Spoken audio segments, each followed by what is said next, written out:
Nuevamente, bienvenido, bienvenida a nuestro repaso de la lección con tu pastor y amigo Selvin Sosa. Estamos llegando a la 10ª lección de este hermoso trimestre, donde estamos estudiando la misión de Dios, mi misión.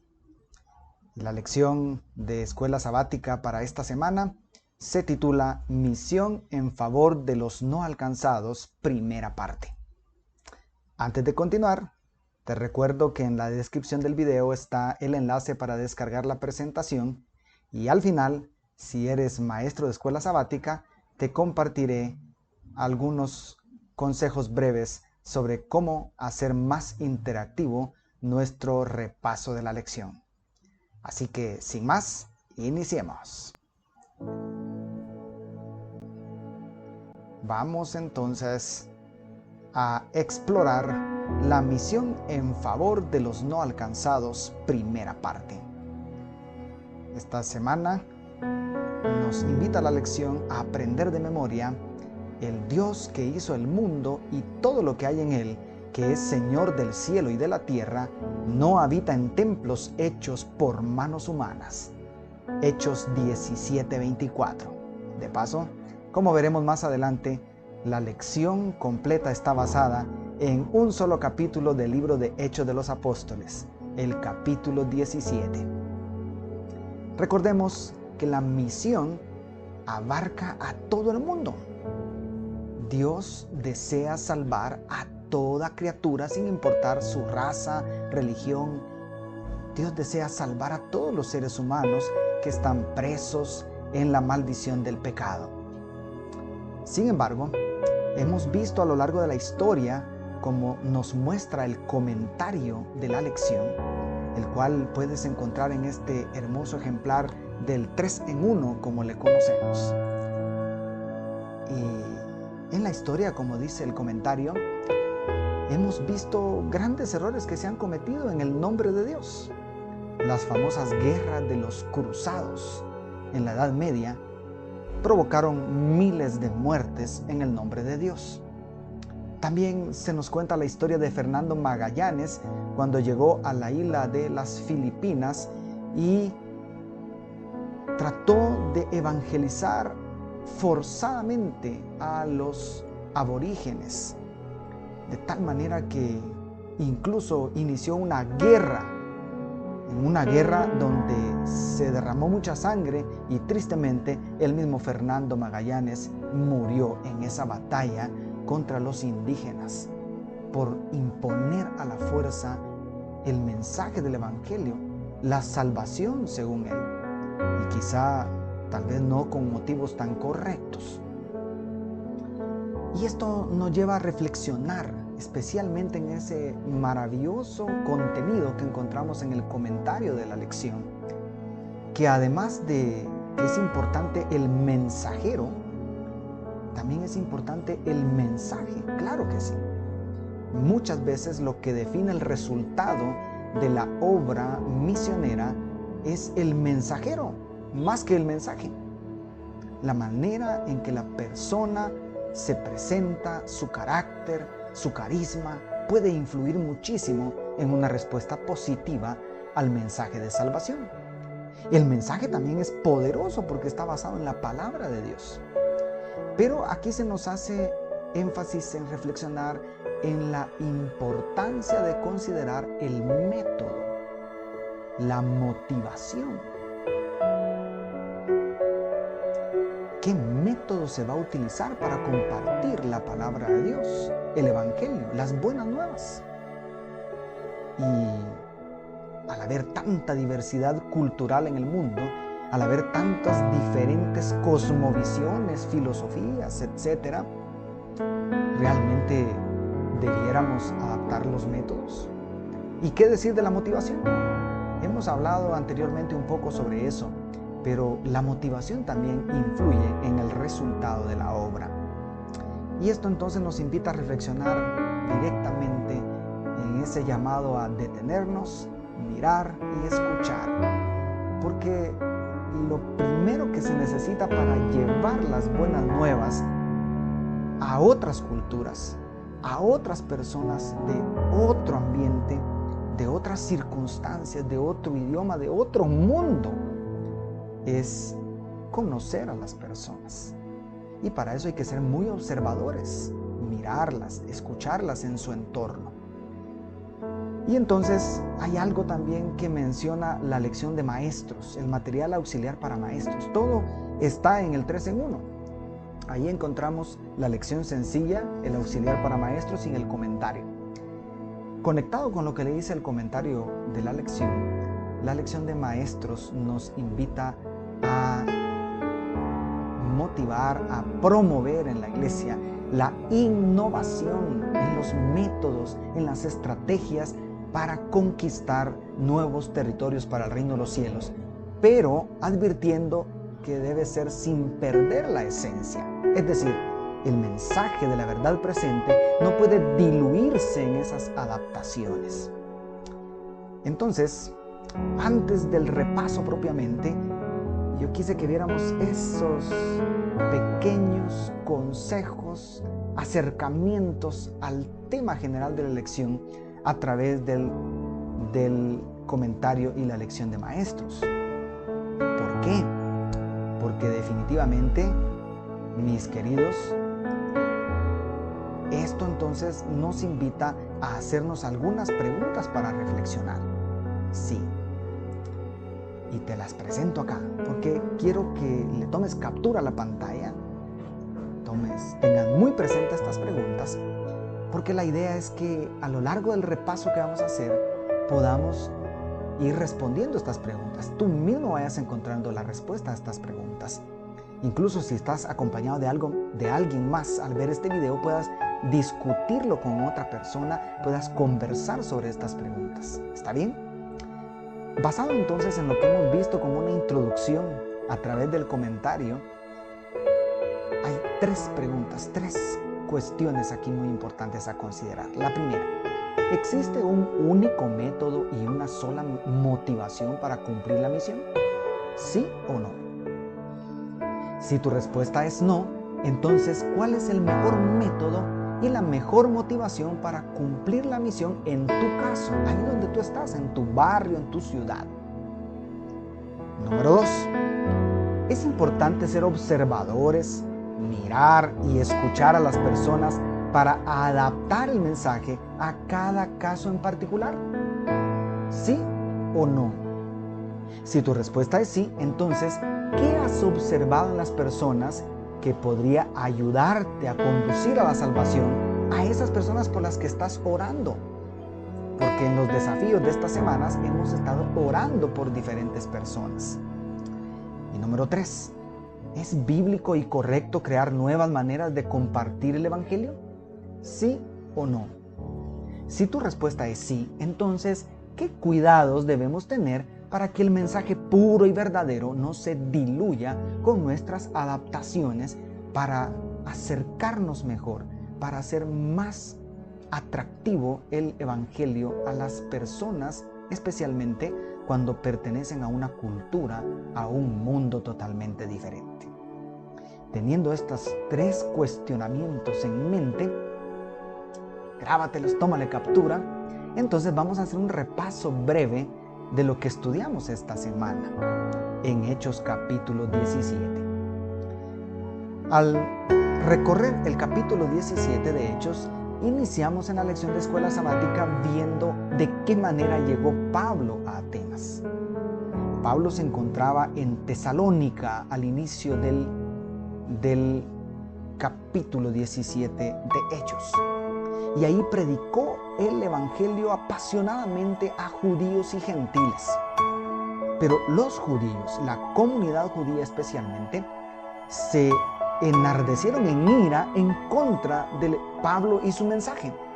De tal manera que crearon un gran alboroto y Pablo tuvo que huir junto con sus compañeros hacia Berea, como vemos aquí en el mapa.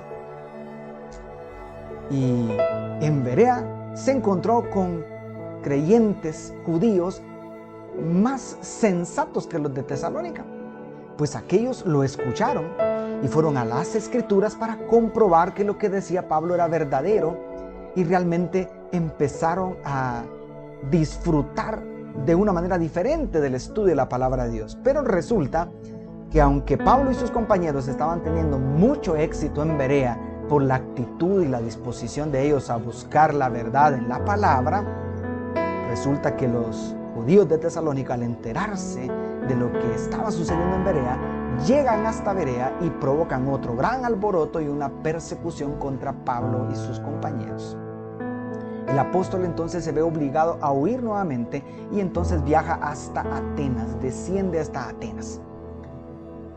La ciudad de Atenas, ese nombre resuena en la historia. Si era la capital del pensamiento filosófico y científico de aquel entonces, en la gran civilización griega. Así que allí en Atenas, Pablo se va para allá y sus compañeros se quedan en Berea, y en Atenas el apóstol está esperando a sus compañeros realmente, pero mientras espera no se queda inactivo, sino que empieza a contemplar la tremenda idolatría de aquella ciudad, y eso enardece su corazón, y entonces empieza a compartir la palabra de Dios con los judíos pocos que habían allí, pero también empieza a inmiscuirse en medio de las personas, especialmente en la plaza, el mercado, de tal manera que llama la atención de los grandes filósofos de aquella ciudad. Y esto entonces es donde Pablo inicia lo emocionante de esta historia. Esto hace que estas personas importantes de gran conocimiento inviten a Pablo al Areópago, una especie de lugar para reunirse con las personas y discutir y estudiar, que era lo que les encantaba hacer a los griegos. Profundizar sus conocimientos a través de las discusiones, a través de las conversaciones. De esta manera Pablo es llevado al Areópago, y ahí entonces se le permite hablarle a esa multitud de hombres, filósofos, grandes pensadores de aquel entonces. Y el apóstol inicia maravillosamente llamando la atención de estas personas a un altar que encontró en medio de todos los ídolos, el altar al Dios desconocido. Y es más, los felicita por ser muy religiosos, muy devotos de las religiones. Pero vean ustedes que el apóstol Pablo se adapta a las circunstancias, no igual que con Tesalónica y Berea, que había presentado según las escrituras del Antiguo Testamento. Aquí no cita las escrituras. Vemos a Pablo citando el contexto religioso, felicitándolos por su devoción y religiosidad, y citando incluso poetas y filósofos griegos. Es decir, adapta su mensaje a las circunstancias y las personas con las que se encuentra. Y entonces Pablo introduce su mensaje diciendo: de ese Dios que ustedes no conocen es el que yo vengo a hablarles. Y así es como inicia a presentarle un Dios nuevo a estas personas, un Dios diferente a todos los dioses que ellos conocían, de verdad sumamente diferente. ¿Cómo poder presentarles algo nuevo a las personas, algo desconocido? Pablo, después de felicitarlos, de elogiarlos por su devoción religiosa, entonces empieza a presentar al Dios verdadero como el creador de los cielos y la tierra, como el soberano del mundo. Poderosa presentación la del apóstol Pablo, llamando la atención de estas personas incrédulas, de estas personas llenas de filosofía y de otras ideas, llenando sus corazones de el conocimiento de un Dios maravilloso, muy diferente y superior a todos los dioses grecorromanos. Pero hacia el final de la oportunidad de disertarles de manera tan preciosa, Pablo atraviesa una línea, porque está felicitándolos, está hablándoles de un Dios maravilloso que ellos no conocen, pero que Él sí conoce, y un Dios que los ama y desea darse a conocer a ellos. Un Dios que se autorrevela a la humanidad caída. Eso es lo que Pablo, emocionado, empieza a presentar, pero ahora cruza la línea casi al final de su discurso. El apóstol ahora presenta la gloriosa esperanza de la resurrección y habla de Jesús que no hacía mucho había sido crucificado y ahora Pablo dice, ha resucitado. Y esa es la bendita esperanza que nosotros proclamamos. Y cuando Pablo hace ese clic de pasar de los elogios, de un tema como quien dice blando, a algo más directo y doctrinal, más fuerte teológicamente, eso genera un alboroto tremendo. De tal manera que unos se burlan definitivamente del pensamiento paulino. Otros simplemente lo ignoran y piensan que es una locura. Pero unos pocos se acercan a Pablo porque quieren saber más de esa gloriosa y bendita esperanza. Así que el gran discurso de Pablo en el gran Areópago, la cuna de la sabiduría, humanamente hablando, parece que tiene pocos resultados. Unos pocos realmente aceptan el mensaje y la mayoría se burlan. Pero eso nos invita realmente a reflexionar toda esta historia del apóstol Pablo. Y especialmente en las preguntas, cuestionamientos que te presenté al inicio. De acuerdo a esta historia, ¿existe un único método y una sola motivación para cumplir la misión? Definitivamente no existe un solo método, ¿verdad? Ni una sola motivación, como ya hemos estudiado. Y por lo tanto, ¿cuál es el mejor método y la mejor motivación para cumplir la misión de Dios en tu caso, en tu ciudad, en tu barrio? No hay una respuesta general para esto. Tú y yo debemos construir la respuesta de acuerdo a las personas con las que tenemos el desafío de compartir el Evangelio, como Pablo ante los filósofos griegos. Número 2, es importante ser observadores, mirar y escuchar a las personas para comprenderlas, conocerlas. Claro que sí. Lo primero que el método de Cristo nos enseña es acercarnos a las personas con empatía. Ahora bien, si eso es así, entonces, ¿qué has observado? ¿Qué estás observando en las personas por las que estás orando para que Dios obre un milagro de conversión? Sigue observando, presta mucha atención, porque de la observación, de escuchar a las personas especialmente, de ahí vamos a encontrar las mejores maneras de acercarnos de una manera más influyente, positiva y poderosa. Y en tercer lugar, ¿es bíblico y correcto crear nuevas maneras de compartir el Evangelio? Por supuesto que sí. El apóstol Pablo está precisamente adaptando su manera de trabajar a las circunstancias de Atenas y a las personas de Atenas. Y como eso es así, entonces, ¿cuáles son los cuidados, los peligros que debemos evitar al adaptar el mensaje sin que pierda la esencia, sus principios maravillosos, el mensaje del Evangelio? Pues definitivamente Jesús comparó el Evangelio con el agua de vida. ¿Sabe por qué? Porque el agua es un líquido que toma la forma del recipiente donde se coloca.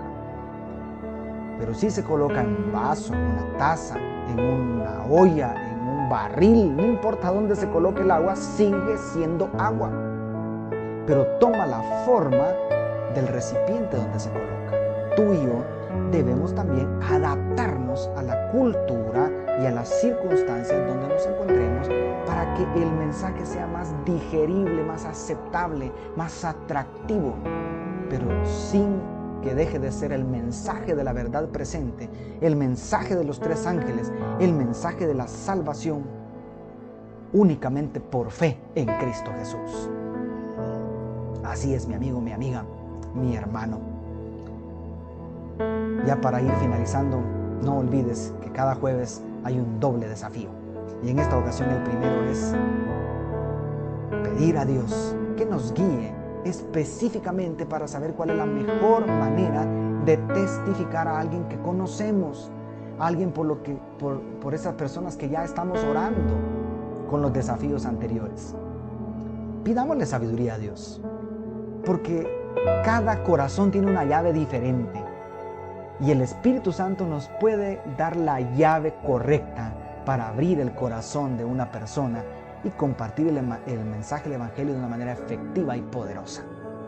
Y el desafío avanzado en esta ocasión es explorar en las redes sociales como si fuera un areópago moderno para presentar el Evangelio a los no creyentes con claridad, pero también con la discreción que manifestó el apóstol Pablo, a ser muy cuidadoso de no herir los sentimientos, la susceptibilidad, la sensibilidad de las personas, sino de una manera discreta, pero clara.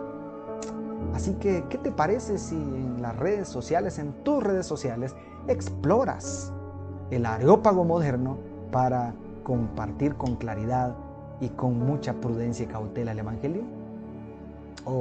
Te invito para que puedas poner en práctica estos desafíos y esta semana puedas ver maravillosas cosas que Dios hará a través de tu compromiso con esta obra de la misión.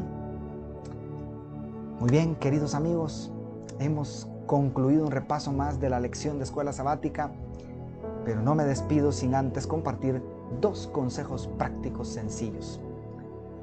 Hemos aplicado acá una técnica, a pesar de las limitaciones del espacio acá, que solo es de una sola dirección, pero en el repaso de la lección en tu clase Escuela Sabática puedes aplicarlo de una mejor manera, y es la técnica de las parejas de discusión. Antes de iniciar el repaso, presentamos preguntas. Podemos dárselas por escrito y que se organicen en parejas todos. Y entonces cada pareja va a prestar atención al pequeño repaso que tú vas a hacer, pero lo más importante va a ser que al terminar de hacer ese repaso breve de lo que aprendimos en la Biblia durante la semana, tú puedas motivar a la pareja a discutir sobre esas preguntas y responderlas, ¿sí? Entonces, cada pareja va a estar resolviendo esas preguntas y cuando ya hayas permitido un tiempo prudente, un tiempo adecuado para que las parejas respondan esas preguntas, entonces ya puedes invitarles a algunas parejas a compartir las respuestas que encontraron, que construyeron. De esta manera, vamos a la Biblia, vamos a la palabra de Dios y recordamos lo aprendido durante la semana. Pero después de ese repaso, generamos discusión, generamos más participación. Y el segundo consejo, creo que vale la pena recordar, es la aplicación práctica de lo que aprendemos en la lección. Si te das cuenta, cada día de la lección tiene preguntas prácticas de aplicación. El día viernes tiene más preguntas de aplicación. Pero el punto es que la lección de Escuela Sabática debe salir del folleto, del papel y la tinta y ir a la práctica, a la vida cotidiana del creyente, a vivir lo que aprendemos en la Escuela Sabática. Entonces, con esos 2 consejos, me despido, no sin antes agradecerte por llegar hasta aquí conmigo y agradecerte también por suscribirte al canal, por participar conmigo en este repaso de la lección y por seguirme en las redes sociales. Dios te bendiga.